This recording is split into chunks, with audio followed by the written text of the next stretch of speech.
it's from this specific area, and so it's nice and fresh. One of the nice things about having a unit like this, that's been broken for you, you can see what the surface looks like before the weathering takes place. All the rest of the rock you're going to be looking at is going to be heavily weathered. This is the Town Mountain granite. And we pointed it out on the Llano sheet when we were in class. And the Town Mountain granite has been age dated at 1,048 million, 1048 million years. And that's a rubidium strontium age date.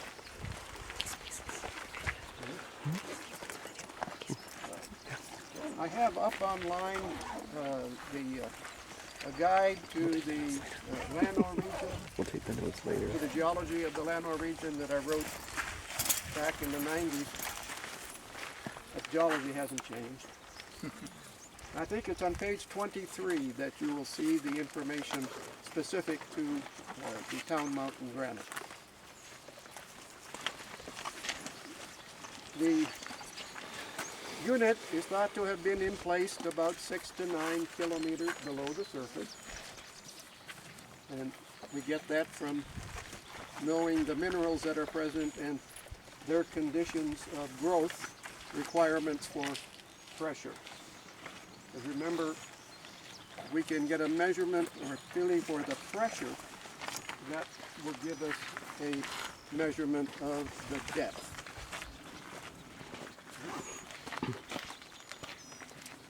Do we have a GPS here?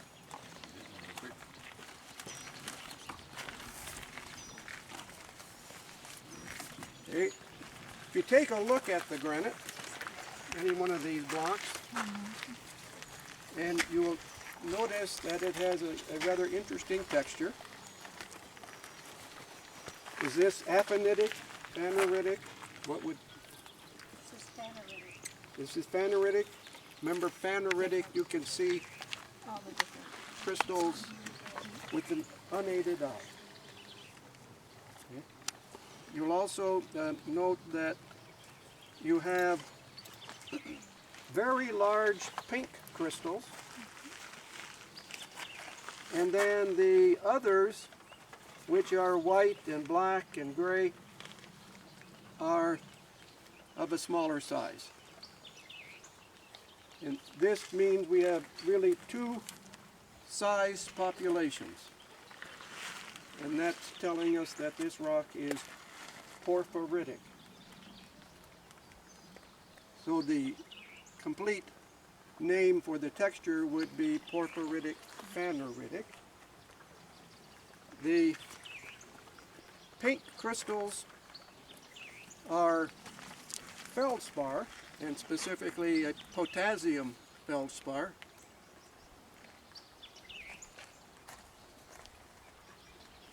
And as far as the texture goes, these are known as phenocrysts. So these large individual potassium feldspar crystals are phenocrysts. What makes them a phenocryst? The size, they are the group which have the larger size.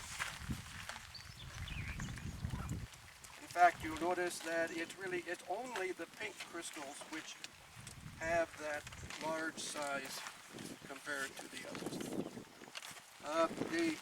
Some of the white crystals that you see in there, those are a sodium feldspar. So we notice that there's a difference in chemistry here. The pink having the potassium, and the white to grayish are in the sodium feldspars. You'll see black crystals in here. A lot of them are amphibole crystals. And remember that the amphiboles are a ferromagnesian mineral. And shows up very nicely with the black color. And you'll see there are quartz is here, and that's gray. It's often referred to as a smoky quartz. And that quartz has that smoky color because of radiation damage. There's uranium in these rocks, and the uranium, as you remember, decays with alpha particles and beta. The alpha particles are the helium nuclei, and they do extreme damage as they are ejected by the uranium. And so the quartz has been affected by that radiation, and that gives it that gray color. Are there any of the other minerals similarly affected? They're affected by the bombardment, but their color is not affected to my knowledge. So it's just the quartz. So that's uranium that was present at the time the rock was being built, or since? Well, yeah, the uranium was part of the original magma. See, this was an intrusive igneous rock, right? And this intrusion is part of the putting together of rodinia. Remember rodinia? That's the third of the 4 supercontinents that we talked about. So you are essentially standing on rock which formed when rodinia was put together. So I'm sure you just feel more secure here. You're on the Precambrian.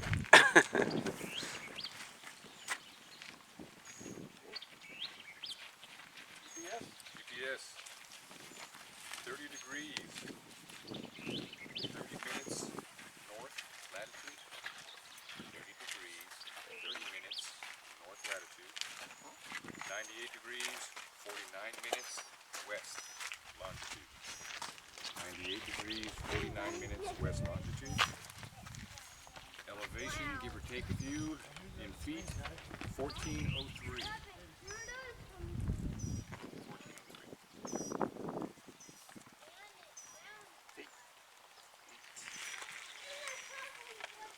Okay. If you look over here,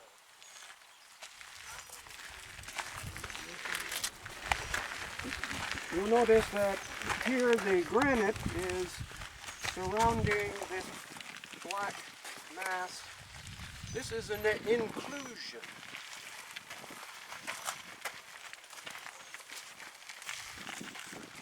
This is a mafic material. You notice because it's darker, it's incorporated within the granite at the time the granite cooled. So then this material here has to be older than the granite. And this is true for any inclusion, whether you're talking igneous or sedimentary. If it's included in the rock material, this means that this was present when the granite crystallized. So this is older than the granite itself. So all inclusions are older Than their the surrounding including material. Than the stuff that's surrounding it, yes. What about this right here? That's a drilled, Oh, it was just man-made? that's man-made in order There's one to too. blast this material apart. They just drill down the whole sequence, and it's like a perforated paper now, and they can just break it off.